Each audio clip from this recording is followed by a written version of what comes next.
Horror, a genre defined by its many tropes, characters, and overall unending suspense. However, in video games, horror is given a different perspective, since you, the player, are not only watching, but you are interacting and experiencing. However, nowadays, it's hard to find a game that is genuinely scary, and isn't just jump scare central, and can leave you with a paranoid sense, even after playing a game that seriously has you pooping your pink panties. Nice, I love how I wrote that. With my luck, I saw a YouTuber describing this game and how he was genuinely scared while playing it. This game is called Unspoken. This is downright the scariest game I've ever played, and I play a lot of horror games on Roblox. However, that is beside the point, so let's just get to the game. The game starts off as you wake up in a house that isn't yours, and upon waking up, you are shown a TV, which tells you that many disappearances are happening, and that you're finding yourself in an unfamiliar place, a random home, which describes us perfectly. Now, while going through the house, you are able to find a VHS tape and a key, as well as down by the stairs, you can find a red phone, and upon answering the phone, should I try calling the police? Hello? Nothing happens, which is expected as you just started the game. Did I just hear somebody go up the stairs? However, making your way upstairs, you can enter the bathroom, which does this. Got a bathroom, 3 towels, and a child's room with a strange, totally not eerie or demonic symbol on the wall. And this room is totally unimportant and has nothing to do with the future of the plot in this game and is not running the story at all.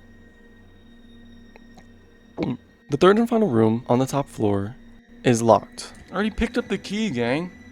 What's up with you? What's up? But my very smart and sexy brain had no idea how to access my inventory, as I don't read the controls before playing, so yeah.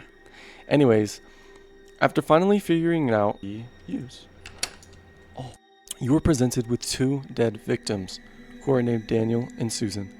They are the parents of the child, and they are the owners of the house that we woke up in. The bodies are tied up, and both victims are shot, and even more importantly, the gun is still on the floor, which you are able to pick up, and when you do... Oh. Reload? What is it? What is the alert? What the fuck's wrong with the alert? Warning, citizens. Yeah? Police department is informing about increasing number of home invasions. To protect your property and family, Oh hell no. it is necessary to keep the firearms near you. Oh fuck. What the... Oh! Is that a... Yo! Okay. I'm telling you, this scared the nipples off my chest. After that interaction, putting down whatever type of paranormal home invader that was, you were led to the kitchen. I'm actually... Yes, another one comes for you. Me being out of ammo, I'm choked against my will, or maybe not, and the game has to kill it for me. After that, we are presented with a hallway containing 2 doors, and in a room, we are met with Plushy Toby, who asked you not to shoot him, and me getting scared, that's exactly what I did. When talking with him, he tells us that we are here, the closest to where you are from. How do you even remember yourself? Which helps us with nothing. In the same room, we are presented with another red phone. Except this time, it is ringing, waiting for us to pick up. Hey, I don't have time, so listen. Remember our family business that we talked about? I have one of them here, so meet me at our place and hurry up, okay? An unfamiliar voice picks up the phone and tells us that he has some family business to talk to us about, which helps me nut. When heading back down the hallway, the room we came from is magically turned into an elevator, and we are thrown into the scariest part of the entire game. In this area, you are forced to go around these mazes, picking up statues and keys to other rooms, but you are not alone down here. This is a monster who is unnamed and genuinely terrifying, as he's constantly whistling at you, watching over you. He's behind you at every corner and watching you enter every room. And the developers did an amazing job making you feel like you were never alone. And well, it worked, okay? Dude, I was pooping my pants. Every time I hit a corner, I knew he was there. And he's invincible. Oh my god. God. Fucking got me twice, bro. And he didn't want to kill you, which is something I found fascinating because unlike the other entities, all he does is leave you paranoid and scared throughout this entire part of the game.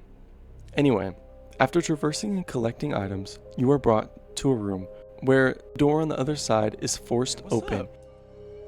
What's up? What's up? When going through, this happens. We come face to face at last.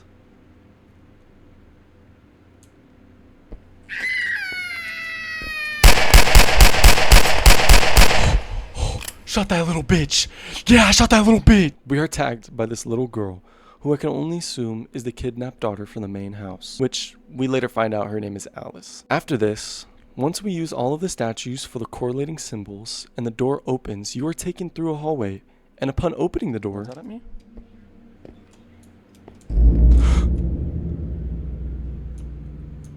Hello? Oh my fucking... Dude, this game is fucking scary, okay? After this encounter, we are brought back to the elevator, and when arriving at our final spot, we are put in this house containing a kitchen, a living room, a long hallway, 2 very suspicious doors, and another red phone.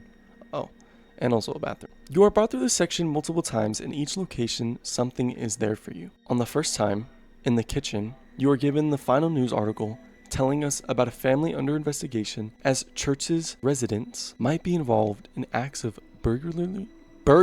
Fuck. I also forgot to mention that the kitchen had one of the keys to these suspicious doors. And if you're wondering what's in the bathroom, well, nothing except this hidden anime girl picture I found behind the toilet. Oh, that's an anime girl. So that's cool. But anyways, on the second run through this area, we are provided with scary ass eyes, because that's just this game. You know, nothing useful story-wise. They just kind of leave you wondering, I guess. On the final run, however, in the bathroom, the words "I see" can be found, and an image of a church on the TV. Other than that, nothing particularly is shown in this run until the end. When opening a suspicious door, we are presented with a room containing a VHS and a key. The VHS did not work for me, but however, the key takes you to the other suspicious door where we can see a miniature plush Toby sitting on the chair. I freaking... Oh. And in that same room, the Top Hat Man. The Top Hat Man shows us, upon shooting him, that same demon symbol on the wall. The lights begin flashing, and then you are attacked by intruders to the void. Until you eventually die. Oh, and as I forgot to mention at this part, before you die, there is a paper in that room, and its contents... And their innocent thoughts, their uncontaminated minds, and their trusting gaze should belong to me, and I will lead them to the void. Now, aside from sounding straight up like a note from Epstein, this is very cryptic and eerie. And this is what I can only describe as the demon or the faceless man's monologue. Woken up in a basement where a little girl is crying. After trying to leave the basement, this happens. It's the eye. Now, upon completing the game, you are shown this screen which says, Brian Carrington, a county police lieutenant, is the main suspect in the complicity in the kidnapping of Alice Connors and the murder of his partner in service. If you want to pause right here, you can read all the lore. I didn't think reading it would be very entertaining, so there you go.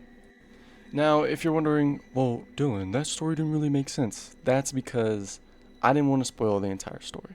If you want to look into the lore, watch all the VHS tapes, see some hidden scenes that I didn't show you, you gotta play the game yourself, because I think that's the magic of this game. Now, watching it is scary, but playing it is something different. So if you enjoyed this video, please hit that like and subscribe button, and I love you guys. Also, if you like this type of video, tell me, because I loved making this, and I think there's gonna be more of these. All right.